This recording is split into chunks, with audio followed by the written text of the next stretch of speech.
All right. So happy to be here, and I believe we are between you and dinner. So we have around 40 minutes to have a panel discussion here. So thank you for being in the room. I know there's a lot of things happening outside. There's food, there's business matching. So thank you for staying in the room and also listening to what we have to share. So I just want to get a show of hands for all of you here. So since this is a startup to scale up, all right, so I'll do startup and then I'll do scale up. So who here is looking to start or at the startup phase, all right? So you are just starting. I want you to raise your hand. So you are a startup, you just started, or you're looking to start? Any show of hands? Right, we have a gentleman, lady here, right, a few hands here.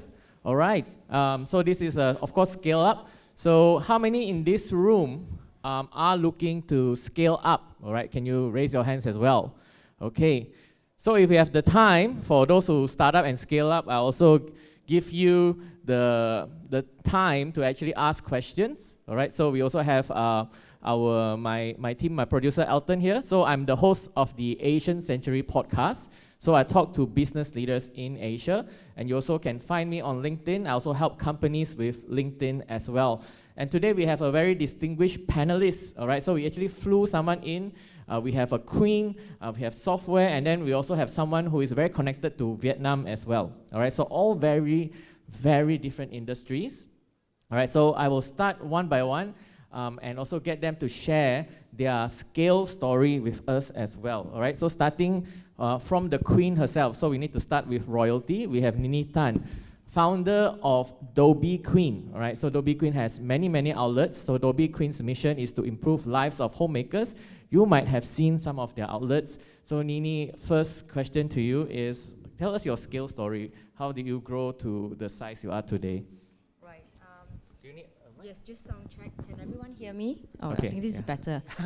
Okay, yeah, I will use this one. So firstly, thank you. Thank you for having me here. And I am also, other than growing the company and also impacting families in terms of encouraging people to outsource household chores so that you can take time back for yourself and also connect with loved ones in a very high quality way. I'm also very passionate about empowering, especially when it comes to the females. So how have we scaled? There's a long story version, there's also a short story version. So I'll share the short story. If you want a long story, we can connect after this. Scale would be literally one outlet after another. And we start off, every business will start off with a team of more executors. So because we need people to be doing the operations. So you start off with operators, executors, and their role will be mainly to just execute what needs to be executed. So before that, of course, it is coming up with the business model and test the market fit, whether it is something that consumers are willing to pay extra for what they receive. So moving from there, it will be gathering, attracting in people who can run things. And then from there on, it's one outlet after the other. At some point, it is to move from attracting people who execute to attracting people who can plan and also execute. So these are people who are very different. And at different stage, literally, the business is a different animal. Thank you, Nini. How big is your team and how many outlets today? Today, fortunately, we closed 2024 with 85 outlets, and today we have 3 under renovation, so that's the amount. So yours is interesting because you have physical outlets and also you have that online side of things where you do that service, right? Yes, that's right. Yeah, right. So interesting, good to hear from you as well. So yes, we'll move on. You. Thank you so much, Nini. So we have software here with us as well. So all of you here might have heard of Billplz, right? So we have Nazroof, Hakim here with us, CEO and founder as well. He has been around the longest among us, I think about 15 years. So Nazroof, tell us your scale story. Thank you, Bob. So this slot is a sleeper, so thank you very much for investing your time for us. So Billplz is a payment platform for organizations to get paid, what we call collection, and pay, what we call payment order, the fastest at the lowest cost possible. So 3 words, very important if you want to relate to Billplz: fastest, lowest possible. We have to put possible in there because some merchants got cheeky and say, hey, free is cheapest, why are you not giving me free? So that's not possible. Right? So we have been around 12 years. We process around 5 to 6 billion ringgit every year. We have about 40,000 plus registered merchants. We are only in Malaysia currently because my focus is on getting us to IPO in 2026, 27. And after that, the next leadership team will take over for regional expansion. Why it's super critical for us to focus on a single market is because time and time again, so it's either growth or net profit. There must be a focus. If you want the growth story, that's your grab, right? But they are bleeding cash. And we have been profitable since 2017, right? Interesting note that we grew the same time, right? We applied for a grant called CIP 150 around the same time. Back then when they are called My Taxi. Obviously, they are huge regional player, but again, there's no right or wrong. There's only what you want as a founder. I want profitability, end of story. I'm not interested in growth per se, right? So yeah, now we are about 30 men and women strong. That's a very lean number. We are the only Malaysian-owned PSP, payment service provider, that is doing 3 billion and above in Malaysia. Everyone else, thank you. Everyone else got acquired. Clap louder, please. Thanks. Everyone else got acquired by India, by Singapore, by Japan, right? But I believe that Billplz should be forever Malaysian-owned until the price is right. Right, thank you, Nazroof. So next we have Radius. Radius is actually, fun fact, he is an old friend of mine, and I was part of his startup story. I actually bought coffee from him when he was operating out of a car boot, right? So Radius is the founder of Nguyen Coffee. So if you go to Wan Utama or many other places, you'll see this Vietnamese coffee. I think it's the #1 here in Malaysia. Radius, tell us your scale story. Hello everyone, thank you for coming, and my name is Radius. I'm doing a Vietnamese coffee chain in Malaysia. Currently, our presence is in Malaysia only in Peninsula. We range from 50 outlets right now. And my story of how I started this whole coffee thing is because I always think when I work in a corporate, right, when I'm 40 years old, I can't be sitting down in front of a desk and still doing client jobs because I used to be a UI UX designer. Yeah, so from there, I started to think like, I need to do something that can get me out of the desk. So it was that time where me and my co-founder right now, we always love to go to Vietnam. And we are very impressed by the street coffee in Vietnam. You can literally find in any corner of Vietnam. But the thing is, when we come back to Malaysia, we just couldn't find anything that's similar to that taste that we tasted in Vietnam. So we decided like, why not? Nobody's doing it. Why not we do it? So that was when we on a flight back from Vietnam to KL, we realized that everyone was just talking about this coffee that they tasted in Vietnam throughout the whole flight. So it was from there that we realized that there's actually a demand here in Malaysia for Vietnamese coffee. So fast forward, we started our first store, which is from the back of the car boot in 2019. like 6 months before COVID. And we started selling for almost like 1 year. And then COVID hit. And at that time, when we were selling for 1 year, nobody knew about us. It was one day when we get to reopen back, we only managed to sell 5 cups of coffee per day. That is really, really low. So we are on the verge of closing down. But during this time, it was one of our customers who actually tried to keep our place as his secret coffee spot. He tweeted about us on Twitter. And that picture was actually, it was nothing furnished. It was a very simple picture of my business partner preparing coffee. And the caption is like, anyone that likes Vietnamese coffee, please go and try, because they are on the verge of struggling. And from that moment on, little did we know that this tweet blew up to 100,000 views. And it was from there, everything changed for us. We grew from a car boot to now 50 outlets right now. We scale in the form of licensing. All right. Thank you. Thank you, Radius. Next, we have all the way from Singapore. All right, so we have the Director of People and Culture of Igloo Company, right? So she just flew in yesterday. We have Yi-Ling here with us.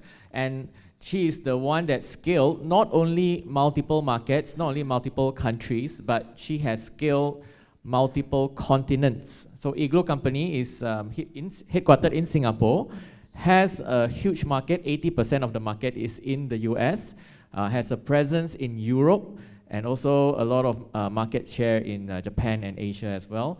Yi-Ling, so can you tell us your scale story? Thank you, Bob. Thank you everyone for being here. Igloo is a smart as a solution company, which offering both hardware and software product to our consumer and both enterprise clients. So the product includes our smart home solutions and also enterprise-focused solution to the large-scale asset management. I think the whole journey started with a very simple question, right? We asked ourselves, why are we still holding physical key? You know, we see an opportunity to challenge the traditional practice of physical key and the limitation they presented in this rapidly digitizing world.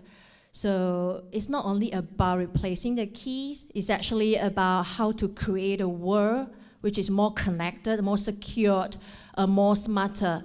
So it basically has shaped everything we are doing right now, and it's also propelling a very ambitious idea from this ambitious idea into a leading force in asset innovation. Let's talk a little bit the real turning point, right? For us to really scale is like when we made a very bold decision, you know, by set our sight in the US market. It was a risky one. Also, I would say that it's a right one. So we continue to expand our resources and refine our solution to meet its demand. I think definitely it has been an amazing one. Yeah. Yep. Thank you, Yi-Ling. So yeah, I'll attention the next question to you. So keep the mic for now. Okay. Right. I So wouldn't you let it go. Oh, there's another mic. All right. Okay. Okay. So Yeah, it works. Yeah, so you mentioned the turning point was when you decided to expand into the US market. So being close to the founders, what motivated you? Like, do you guys imagine that you will be a global company? You know, what was that turning point? Tell us more about that. Well, I think it's really about our CEO, Anthony. Actually, we started this company in US, then we shifted the whole businesses from US to Singapore. By our sustainable product is actually our smart home product, right, which is consumer-focused product. But we see the bigger opportunity to expand our business in the enterprise space. That's a big one. And US definitely when we look at the access management, the space we can play around, it's $1 billion business that we're talking about. So there's no question when we talk about that. I mean, seriously, when we set our foot in Austin, Texas, I told Anthony, I say, what's next? I say, well, what are we doing here? You know, where do I find the talents? It's so expensive to build a team in US. But then slowly we build a partnership, and then we get the support from many local agencies.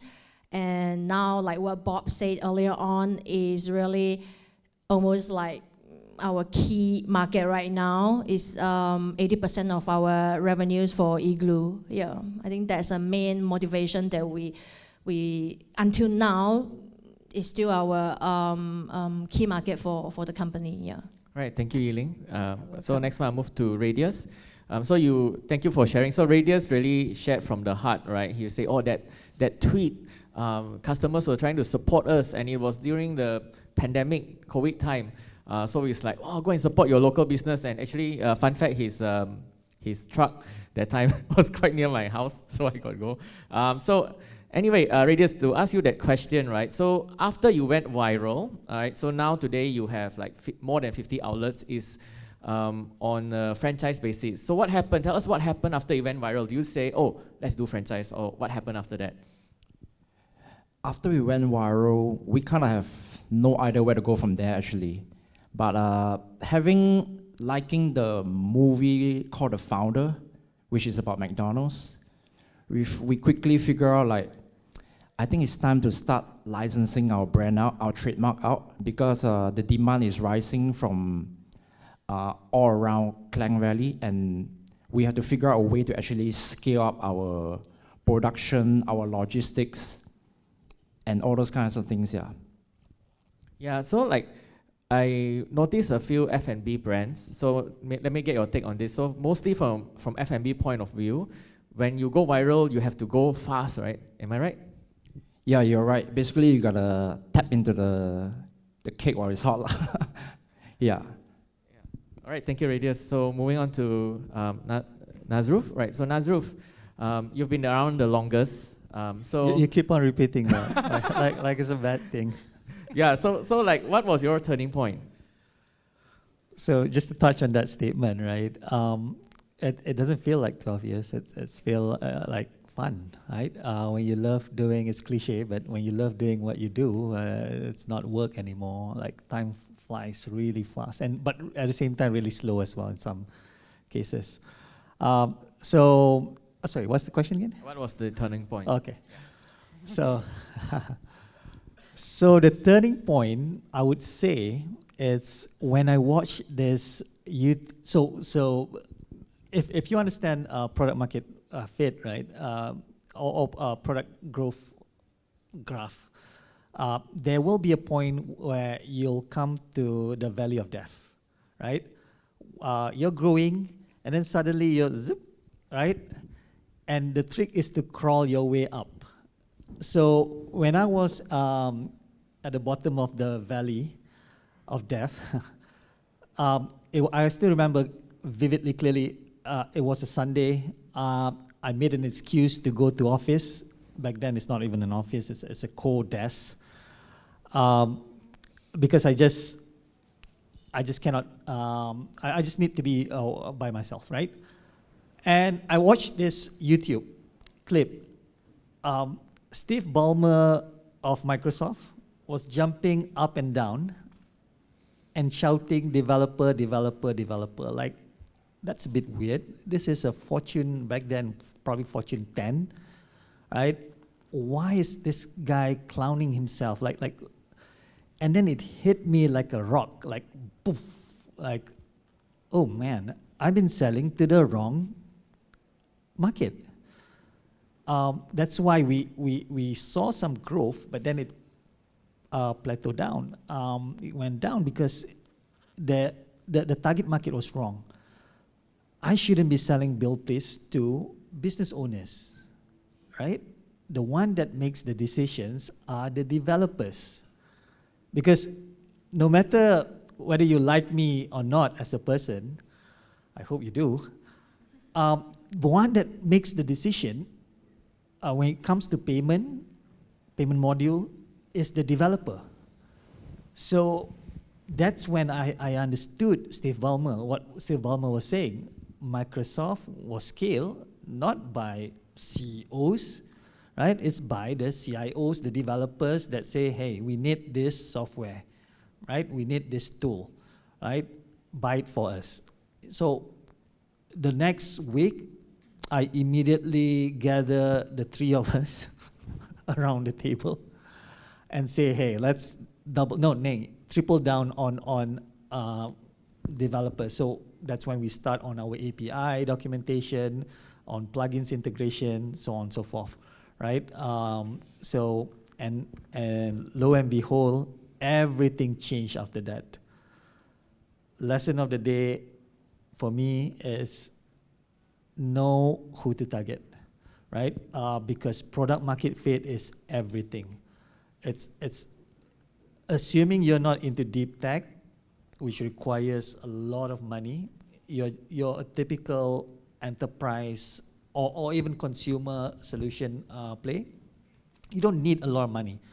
VC should be the last thing in your mind, on your mind, right? So what you need to double down, triple down is product market fit. I cannot stress enough. From there, you need to scale that PMF. That's it. Thank you, Nazroof. Developer. Okay. All right.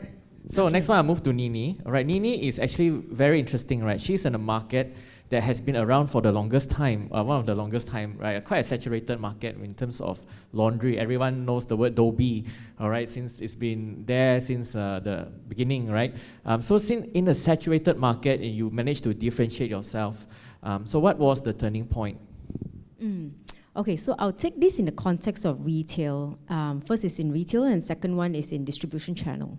So firstly is, yes, it looks like it's saturated. And it's called it looks like. So that's called perception. Because we think that, oh, there are so many around already, how many more can it be? Now, whether or not that's a fact, that needs data to back up. So in my view, I feel that there is still room of growth. In fact, there is a lot of room of growth, because this is about changing or assisting home people to do their normal things in a different manner. So how many of you here still wash your clothes or dry your clothes at home? Yes, so these are potential growth, because these people, I mean, a lot of people here, you have not even stepped out to wash, let's say, your comforters and the big items. So a market that seems saturated, sometimes it's there is still area of growth. However, you're right that it was already like, it is everywhere. So I would say when it comes to in the retail context and also distribution context, and also the growth in business growth, I wouldn't say there's one turning point. The reality is there are many, many turning points, and like it or don't like it, it's called, whenever there's a turning point, like what he mentioned, valley of death, we will always feel like there's a crisis, we don't know what to do. And the good news is there are always opportunity. These are opportunity. Why? It's because we will find things easy when we have learned a new way to thrive in an environment. When an environment changes, in this case, a business is growing, that means we need a different way of scaling. So it's about, okay, there is something that I'm not knowing, not practicing, not learning, and it's time to look for references, look for mentors. So let me share the few turning points. One of them is, one classic story was, I'm a member of Entrepreneurs Organization, EO, if anybody knows here. And there was a time that I was spending time with my other entrepreneur friends, and they were like asking me, Nini, why are you so stressed? I'm like, yeah, there's this, there's that, there's this, there's that. And then he asked me one question, have you got an HR with you? And I go like, nope, and I don't see a point of having it, because we're all just, every outlet manager should be the HR and doing everything as well. And he then asked me this question, how many people do you have now in your team? And my surprise is, actually, I don't know. So I quickly asked my finance, hey, how many people do we have? And to my surprise, it's 90 at that point. So he was telling me like, you have 90 people, all scattered everywhere, you haven't got an HR, and you wonder why you're stressed. And I went like, yes, you're right. So that's the part that we go like, okay, we need help. We need help in terms of professional expertise. So the first step is, so we got a person in, and right or wrong hire, that's another story. And so that is one of the turning points. The other turning point is actually, as I mentioned earlier, the first round of people that start and build the first, let's say, 10, 15, 20, or 30 outlets even, most of them are very dedicated executors. Now, so what they can do is they can do what the business is supposed to do at the selling floor. So naturally, we will think that if you can handle one outlet very well, I'm sure you can learn how to handle 5 outlets. And that is a very big, I would say, lesson to learn, because it takes a mindset growth to be able to transition from an executor to a planner and move up the leadership, I would say, the ladder. So from there, it is really about, okay, there are some people who are more suitable to be executors. There are some people who are more suitable to be thinkers. Some people can do both. And so it's about selecting and being able to discern whether this person is more of an executor or more of a thinker, because, and the lesson that I learned is pick people who already have the leadership mindset and train them on skill set, because it's a faster route to pick someone who already masters certain leadership skills in leading, in coaching, and then it's just about teaching them about the skill set. So skill set is about training, mindset is about coaching. Mindset coaching takes time, because whatever we know at the brain, it takes time for the person to practice and have mastery. So the other one is also when I transitioned my role from a manager, if you ask me how did we scale, we literally just do everything ourselves. So one shop at a time is hiring, training, open an outlet, looking for locations, do the marketing, and it just keeps going on like that. So at some point, when I decided that we need multifunctional team to support, that means the HR, the finance, and all those people, my role has transitioned then to be in a coaching position. That means, although I know how to do, if I do everything, I rob the chance away from them to be able to practice and learn. So my role then becomes putting the right people in the right spot, and then focus on coaching, teaching and empowering them. And also being able to withstand, okay, this person will make certain mistakes, just as how I did. And it's about how can we pinpoint, give sandwich feedback, encourage, and then take them to the next level that they want to, not we want them to. That's also another turning point. We couldn't differentiate whether they want it or we want it. If we want it for them, it will take a long time because they don't really want it. Coaching is about getting them to where they want to go to. So if they want 10% growth a year and we want 50%, we are going to be in big problem because we want it for them. If they want 10%, we give them 10%. If they want 50%, then we support so that they can get to 50%. And in every growth stage, there will be a crisis. And it's about how can we support them so that they can come out of it and go on to the next level, and then they will drop again. So right. Yeah. Thank you, Nini. You answered my next question already, but I'll need to get your short answer also for this. So technology, talent, and marketing, I assume your answer is, if I rank this, what is the most important one? Technology, talent, and marketing. Which one would come first? Surprisingly, to me, it's an integration. I don't go either or. It's a one and. Oh, one and. All right, yes, we'll come back to this. We'll come back to this. All right, so Nazroof.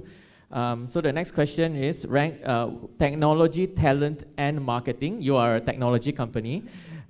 Which one comes first? So definitely talent, but we call it people. So people process technology. It doesn't matter what business you run, whether you're a Fortune 500 company, whether you're selling goreng pisang tepi jalan, it doesn't matter, right? People process technology. You get the right people, you will bring in the right process and technology you can buy, right? So focus on people. So when we started out, we have very minimum paid up capital, and we are competing with giants like PayPal, iPay, GHL, but by getting the right people, we managed to bring in the right processes, and then you just buy the technology, right? People, process, technology. Thank you, Nazroof. Right, Radius, being in food and beverage, technology, marketing, or people, which one comes first? For me, I'll prioritize marketing because when it comes to F&B, it's all about market share. But the fun fact is that the one that's doing our marketing are all actually our customers. We only position ourselves in a way where we serve the best coffee in every cup, and then if one person like it, they go back to the office, they tell 5 more people. So tomorrow I have 6 customers coming to my shop, yeah. So I definitely feel marketing is the most important in my aspect. Yes, you need the demand first, right? With the demand, then you can hire more people and get more technology in. 100%. Okay. All right, thank you, Radius. So, okay, now I'm asking a director of people and culture, so I'm also interested. I know her answer already, but yeah, which one first? That's a very interesting question, you know, why we choose marketing, technology, and marketing. Talent.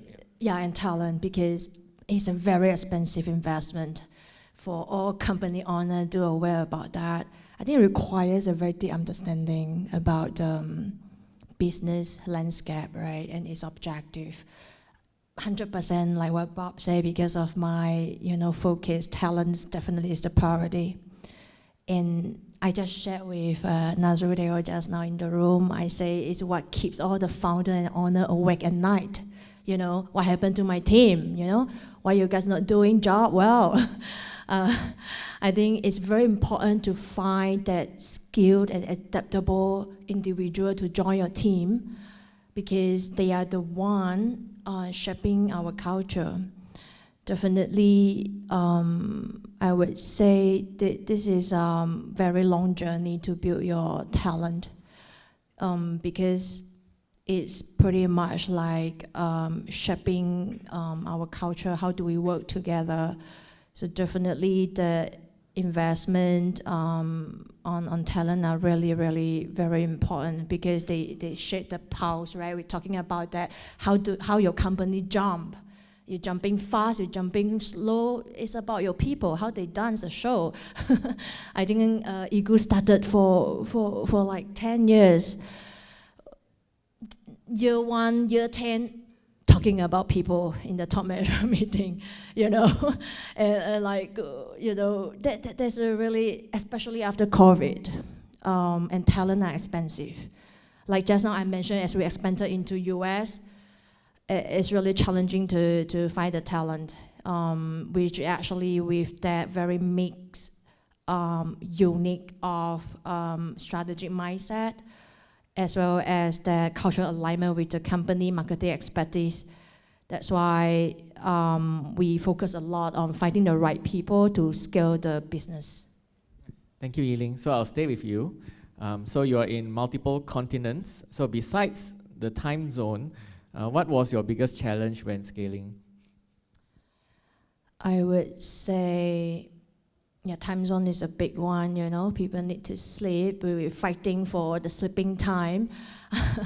And I think it's about expectation alignment. You know, when you have such a, because now we're talking about talents are expensive, you know, we are trying to distribute our team across regions, you know, Indonesia, Philippines, to build our customer service team.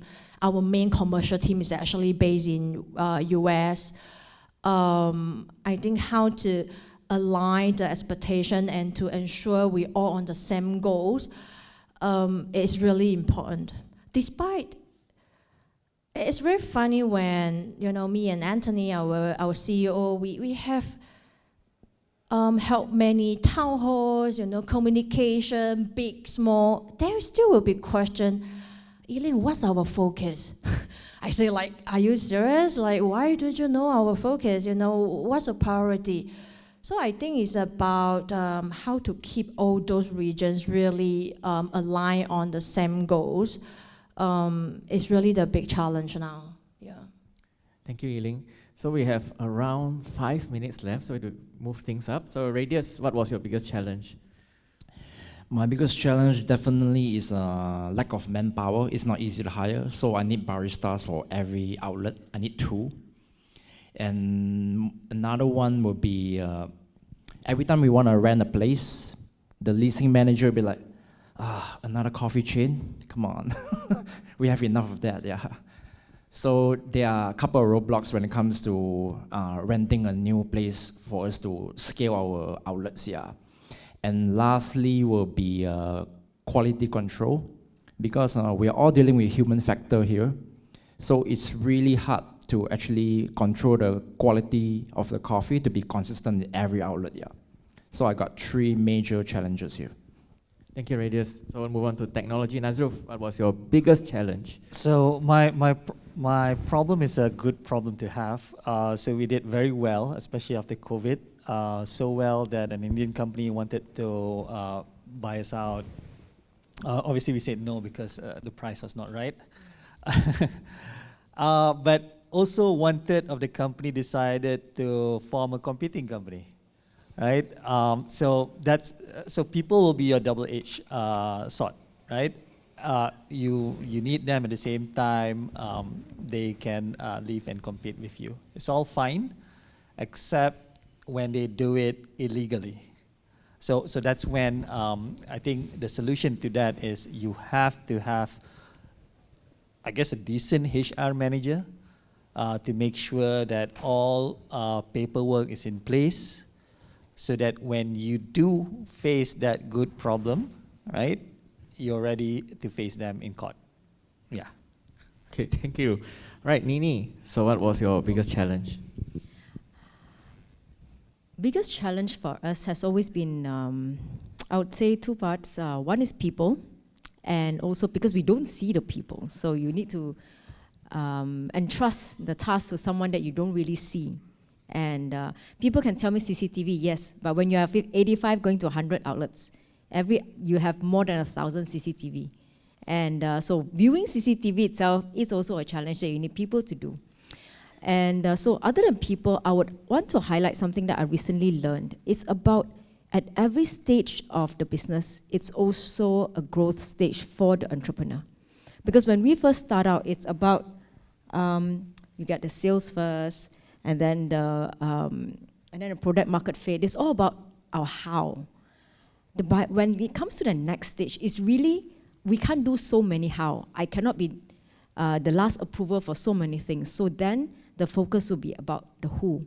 So transitioning from the how, focusing on the how, to focusing on the who, it requires a growth within the entrepreneur itself, himself or herself. Otherwise, you're not willing to like, it has to be this way, means it has to be this way. Then the company won't grow.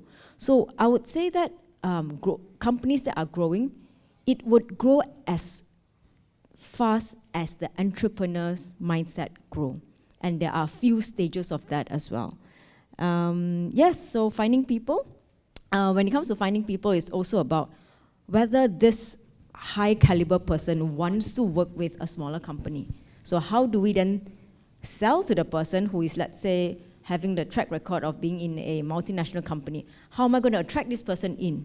I have to be able to sell it, and also have to be able to convince that he or she can take my lead or take our lead, and that requires a mindset shift. Thank you, Nini. So we'll stay with you, but we need to have quick answers as long as we have time, and you don't stop me, we'll continue. Right? So as the founder, Nini, as the founder, and now your team has grown, you have so many outlets, how do you cultivate the company culture? Right, so good question on culture. There's so much literature about culture. To us, it's really about, first is eliciting the values. And values is a big word. Actually, it's just about what is most important to you, for example. And from there, we bring out what are most important to the key people, and then we find people who are naturally aligned to the values first. For example, we have about 5 values, and one of our values is growth. It is easier to find people whose personal value is also growth to join, rather than you get someone and try to instill that value into that person. that is a tougher route. So when we attract people who have the similar, what is important to you, then from there, it's one person after the other practicing the same value. So it's not just having it on the wall and people don't even remember. It's about practicing and putting it into the lifestyle. And bit by bit, I would say the collective energy, especially from the central support team, the core team, one by one we demonstrate and we lead by example. That is where the momentum will start growing. All right, thank you, Nini. Nazroof, so how do you cultivate that culture? I read somewhere the best definition so far for me, how you define culture. So culture is what you do when no one is watching. So if you manage to instill the right values to your people, and they can execute the goal, the vision, whatever, right? That means that you are successful as a leader. So in Billplz, we have 3 core values: teamwork, consistency, fairness. And whenever we are stuck, you do not need to find your manager, you do not need to find your supervisor, direct supervisor. Just ask yourself, at least one of these 3, does it serve as a solution? So if a merchant complains, right, I want my refund, right? Go through the process. Is it fair? If it's fair to you, then by all means, do the refund, right? Obviously, that refund has a scale that executive can proceed without asking his or her manager. But the point is, you need to make sure that they can perform their tasks without you watching. So that's culture for me. Thank you, Nazroof. Right, Radius, so being in a franchise model, all right, I imagine can be quite difficult. So how do you maintain that culture? I actually practice a lot of flexibility among my staff because I always believe that when your staff is working in the most comfortable mode, that's where they will become the most productive. But also you gotta make sure that they are in a level of maturity that they don't abuse the flexibility. So it's true that we all always adapt to a situation and make our decision. Yeah, so that is our company culture pretty much. Right, flexibility, thank you, Radius. So yeah, now we move back to Yiling and so many cultures that she will have to deal with. So Yiling. I think culture topic is one of the biggest topic amongst all the founders and CEOs, right? It's really crucial because it's about, how do you behave, how do you make decisions, how do people respond to the challenges. That's crazy, especially when you are scaling up, right? We see how powerful the positive culture drive the organization. For example, I would say, when you're scaling up, for those like want to scale up your company, I think the collaboration and resilience is come first, Why so? You have more teams, layers of management, more geographies, seamless communication and cross-functional alignment become very challenging. That's why we kind of like encourage a culture for open dialogue, mutual respect and shared accountability, especially when you have a leaner team, right? It's actually, it is a must. We have to let people know we have to stay lean, let's share the accountability. It's actually help the team to innovate together, achieve the shared goals. That's really powerful, and I just want to talk a little bit about culture. It's not, it's good to have ping pong table, right?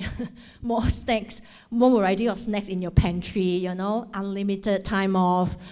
That's good to have, people talking about that, but it's more about practice those values on your daily businesses. Because at the end, it's unify the team, your culture, that I'm talking about when I'm talking about resilience and collaborations. is also attract the talent, which is so challenging right now. We are competing for the right talent. There are many talent in the market, but who are the right one for your businesses? I think the right culture attract them, and who are your top performers? That's the thing that people keep thinking about, someone coming for my top performers right now, CEOs, like how do I retain them? Right culture will be part of it. So I think these are the few things I want to share about culture. Yes, we have about, thank you, Yiling. We have 3 minutes left, so I'll stay with you. All right, so quick answer, right? So we talked about a lot of things here today, from startup to scale up. To the entrepreneurs in the room, what is your one thing you want to impart? What is the one lesson you want to impart here today? There's a biggest only one, yeah? You only got 2 minutes. I think maintaining a strong balance between aggressive growth and your financial stability. I mean, it is so easy for us to lose sight, but I think there's a biggest one I will encourage people to focusing on. All right, thank you, Yiling. Radius, so what is the one thing you want to share with us today? I think being really clear with the goal that you want to achieve is very important, because many a times people ask us to become jack of all trades, but in the end, you are never really good in anything. So a clear focus is definitely what our advice to upcoming entrepreneurs right now. Right, focus on one thing, right? One metric or one thing. One thing, yeah. All right, thank you, Radius. All right, Nazroof. Product market fit. Technology, right? Yeah, I'm going to save you time. Product market fit. Like, Product if you do not have product market fit, you will die, regardless of what gazillion amount you'll get from investors or VC. Product market fit is everything, right? Yeah. Thank you, Nazroof. Nini, you. In the process of scaling up, and especially if you're looking for rapid scaling up, there will be a lot of crisis, like difficult, like I'm talking about pull hair kind of difficult times. And that only means, and literally you will feel, I mean, like we used to feel hopeless, or like we don't know what to do. Even the team doesn't know what to do. And it only means that in those times, ask for advice, seek for people who have done it to be able to mentor or coach. And every difficult time means it's a time for us to learn something so that we can thrive in the new environment. The moment we know what to do, we learn and we practice, things will be okay.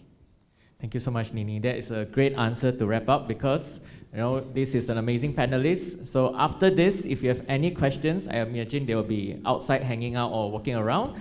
Please find them, ask them very specific questions. We don't have time for Q&A today, but approach them. We have different industries, right? From retail to F&B, to software, to security, right? So just ask them, and that is the big advice I would give everyone as well, all right? So this is a very special event, Entrepreneurship Conference. There's a lot of networking going around. There's business matching. There's pitching going around. So do network. I think the value is in networking and learning as well. So thank you so much. Thank you for having us. All right, thank you so much. A big hand to our panelists and also our moderator, Bob. So now I would like to invite our panelists to be at the middle of the stage. We are going to take a group photo together. Please stand at the middle. Yes.